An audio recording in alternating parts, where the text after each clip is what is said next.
పూర్వకాలంలో ద్రవిడ దేశంలో ఒక రాజ్యం ఉండేది. ఆ రాజ్యంలో ఒక శివాలయంలో ఒక అర్చకుడు పరమశివుణ్ణి నమ్ముకుని అర్చకత్వం చేశాడు. అర్చకత్వం అంటే మామూలుగా చేసింది కాదు, ఆయన ఉన్నాడు అని నమ్మి అర్చకత్వం చేశాడు. బ్రహ్మాండమైనటువంటి కరువు వచ్చింది. ఆ ఊళ్ళో ఇంకా ఎవరు బతకలేక ఇంకా ఈ ఊరు విడిచిపెట్టి వెళ్ళిపోతున్నామని చెప్పి వెళ్ళిపోయారు. ఆ వెళ్ళిపోయేటప్పుడు ఒక గమ్మత్తు ఉంటుంది. చాలా తేలికైనవి, అమ్ముకుంటే అన్నం దొరికేవి ఉంటాయో పట్టుకెడతారు, బరువు అయినవి వదిలిపెట్టేస్తారు. మళ్ళీ మంచి రోజులు వస్తే మనం వచ్చేటప్పటికి ఉంటాయి. ఇక మంచి రోజులు రాకపోతే ఈ ఊరికి మనకి బాంధవ్యం తీరిపోయిందని వెళ్ళిపోతారు. వాళ్ళు వెళ్ళేటప్పుడు ఆవుల్ని గేదుల్ని తీసుకెళ్లరు. ఎందుకు తీసుకెళ్లరో తెలుసా అండి? తమ కడుపు నిండడానికే మార్గం లేదు, ఇంకా వాటిని ఏం మేపుతారు. కాబట్టి కరువు వచ్చినప్పుడు ఆవుల్ని గేదుల్ని ఇంకా పోషించలేక ముందు నీరు పోయలేరు, కాబట్టి వాటిని వదిలిపెట్టేసి వెళ్ళిపోతారు. అలా వెళ్ళిపోయారు ఆ ఊళ్ళో వాళ్ళందరూ. ఈ శివాలయంలో అర్చకుడు అన్నారు, నువ్వు కూడా వచ్చేసేయి మాతో అన్నాడు. అంటే ఆయన అన్నాడు, నేను వెళ్ళిపోతే శివుడికి అన్నం ఎవరు పెడతారన్నాడు. ఇది భక్తి అంటే. అందరూ వదిలిపెట్టేశారు ఊరు. ఈయన వదిలిపెట్టేయచ్చు, కానీ ఈయన బతకడం కాదు, ఆ గుళ్ళో శివుడు బతకాలి. అందరినీ బతికించేవాడు అందరినీ ఊరి నుంచి పంపించేస్తున్నాడు, వాడికి దయలేనప్పుడు నేను ఎందుకు ఉండాలనాలి. ఆయన అలా అనలేదు, వాడికి నేను అన్నం పెట్టాలన్నాడు. ఇదే భక్తి అండి అని ఉండిపోయాడు. అందరూ వెళ్ళిపోయారు. ఈయన ఊరు మొత్తం మీద ఒక్కడే ఉండడం అంటే మీరు ఆలోచించండి ఎలా ఉంటుందో. ఇప్పుడు పక్కింటికి వెళ్ళి అడుగుదామంటే కూడా ఎవరు లేడు, మాట్లాడడానికి కూడా ఎవడో ఉండడం. ఎవరున్నారు? శివుడే ఉన్నాడు అంతే, నమ్ముకున్నవాడు. ఆయనకే చెప్తున్నాడు, అందరూ వెళ్ళిపోయారయ్యా, నేను ఒక్కడనే ఉన్నాను, నీకోసమే ఉన్నాను. నేను వెళ్ళిపోతే నీకు ఇంత ముద్దెట్టేవాడు లేడు, ఇంత ముద్దెడదామని ఉన్నాను. నాకు దొరికితే నీకు సగం పెడతాను, నాకు దొరకడం మానేసింది అనుకో, ఇద్దరం పస్తుందాం అని చెప్పాడు. శివుడి మనసు కదిలిపోయింది ఈ భక్తికి. ఇదండి భక్తి అంటే. నేను అందుకే తరచూ ఒక మాట చెప్తా, భక్తి అంటే మనసు విప్పి భగవంతునితో మాట్లాడుట. ఓ స్తోత్రాలు చదివేయడమును ఇలా ఇలా ఇలా ఇలా ఇలా యాక్షన్ 500లు భక్తి అనరు. మనసు విప్పి భగవంతుడితో ఉన్నదున్నట్టు నిలబడి నిజాయితీగా ఉండుట, దానికి భక్తి అని పేరు. నిరంతరానుసంధానము ఈశ్వరుడితో. అది తైలధార పాత్రలోంచి పాత్రలోకి పడ్డట్టు పడుతూనే ఉండాలి. కాబట్టి చూడండి, ఇప్పుడు కదిలింది ఈశ్వరుడి గుండె. ఆయన అన్నాడు, ఒరే నువ్వు అక్కడివి నా కోసం ఉండిపోయావు, ఫోన్లో పంచి నీకు చాలా డబ్బు వచ్చే మార్గం ఒకటి చెప్తాను. నేను ఒక శ్లోకం ఒకటి రాసిస్తాను. ఈ రాజ్యానికి ఉన్నటువంటి ప్రభువు చాలా సాహిత్యమునందు మక్కువ కలిగినటువంటి వాడు. కాబట్టి ఆయన నువ్వు పట్టుకెళ్ళి ఈ శ్లోకం చెప్తే చాలా సంతోషించి నీకు కానుకలు ఇస్తాడు. నువ్వు ఆ కానుకలు తెచ్చుకుని దానితో నువ్వు బతుకు, నాకు నైవేద్యం పెట్టు అన్నాడు. అంటే అలాగే అంగీకరించి ఆ గుడిలో ఉండేటటువంటి అర్చకుడు ప్రభువు దగ్గరికి వెళ్ళాడు. వెళ్ళి పరమశివుడు రాసిచ్చినటువంటి పత్రాన్ని తీసి ఆ పద్యాన్ని చదివాడు. సింధుర రాజగమనాద్ధమ్మిల్ల బంధంబు సహజ సుగంధంబు. అందులో ఉంది, పార్వతీదేవి యొక్క కేశపాశము సహజమైనటువంటి సువాసనతో కూడి ఉంటుంది. సింధుర రాజగమనాథమ్మిల్ల బంధంబు సహజ సుగంధము. సింధుర రాజగమన అంటే ఏనుగు ఎలా నడుస్తుందో అటువంటి ఏనుగు యొక్క నడక వంటి అందమైన నడక కలిగినటువంటి పార్వతీదేవి యొక్క కేశపాశము సహజమైన సుగంధము కలిగినది. ఆ రాజు యొక్క ఆస్థానంలో ఆస్థానకవి ఒక ఆయన ఉండేవాడు, నత్కీరుడు అని ఆయన పేరు. ఆ నత్కీరుడు అక్కడ కూర్చుని ఉండగా ఈయన వెళ్ళి ఆ పద్యం చదివాడు.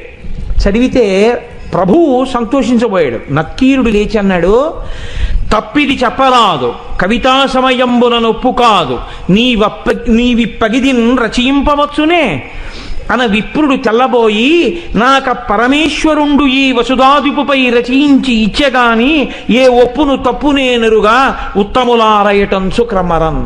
కాళహస్తీశ్వర మహాత్యంలో ధూర్జటి ప్రణీతం ఇది.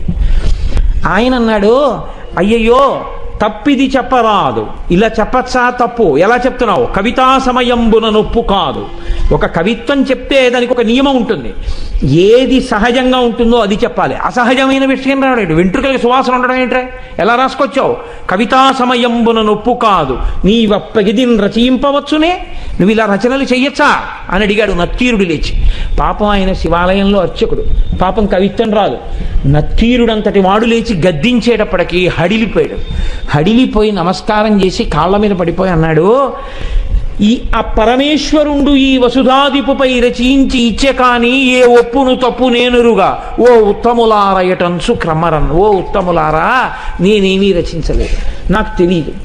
అన్నం లేదని ఏడుస్తుంటే ఉంటే నీకు పెడతా, లేకపోతే లేదయ్యా శివయ్యా అన్నాను. అంటే నాకు రాసి ఇచ్చాడు. నేను ఈ రాజు మీద రాశానయ్యా వెళ్ళన్నాడు. డబ్బు ఇస్తాడన్నాడు. వచ్చాను, చదివాను, నేను రాయలేదు. ఈ తప్పు నాకు తెలియదు, నన్ను మన్నించండి, క్షమించండి, నేను వెళ్ళిపోతున్నాను అన్నాడు. పో అన్నాడు. తిరిగి వచ్చేసాడు. ఎక్కడికి వచ్చాడు? వెళ్ళిపోలేదు. అందరూ వదిలిపెట్టేస్తే నమ్ముకుని గుళ్ళో ఉన్నాను, నాకు దొరికితే నీకు పెడతానన్నాను.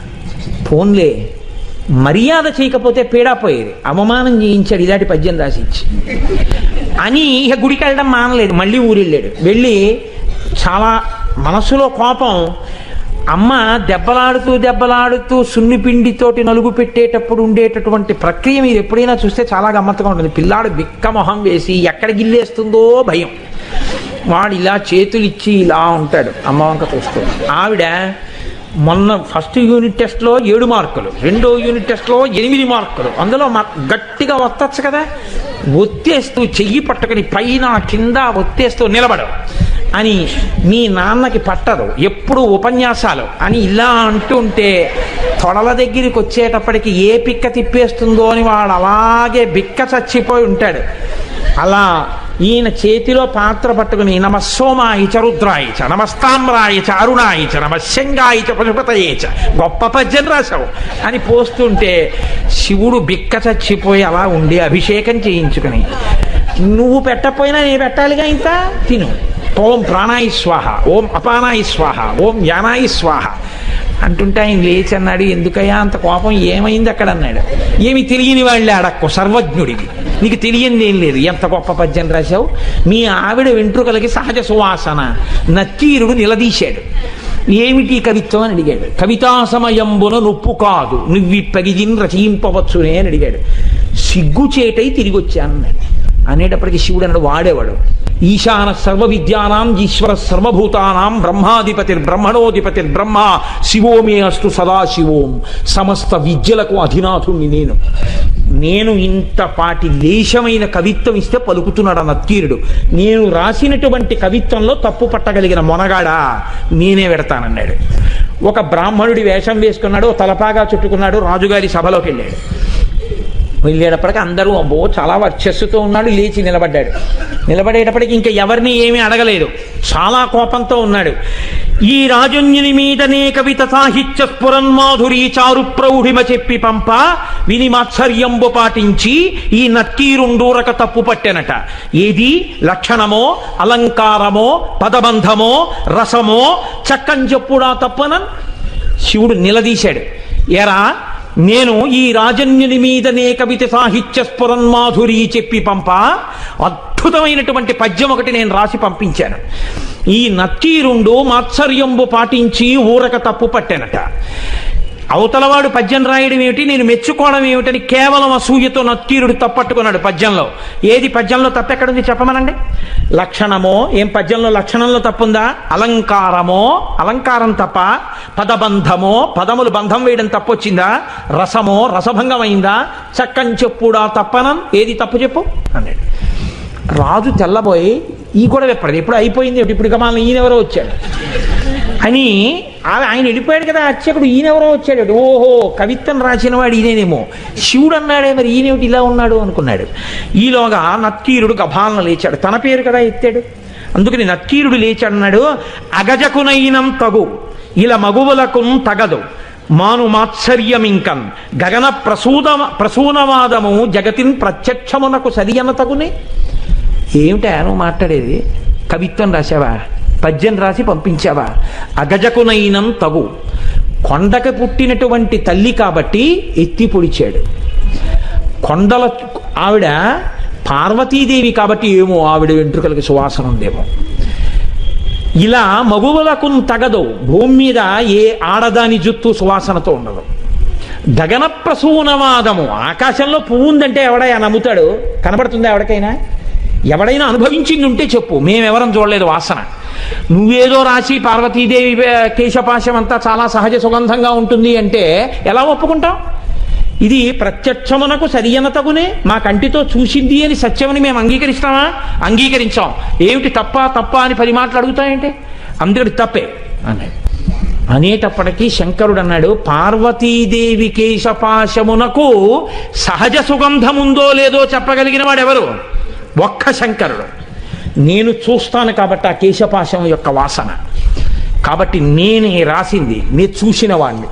నేను చూసి సహజ సుగంధం ఉందని చెప్పినా నువ్వు నమ్మవా? నేను శివుణ్ణి అని చెప్పడం కోసం ఒక్క నత్తీరుడికి కనపడేటట్టుగా నీలగ్రీవుండు నిటల నేత్రము చూపాను. నీలగ్రీవుడు నల్లని కంఠమున్నవాడు, హాలాహలాన్ని భక్షించినవాడు, అంత ఓర్పున్నవాడు, లోకములను రక్షించగలిగినవాడు.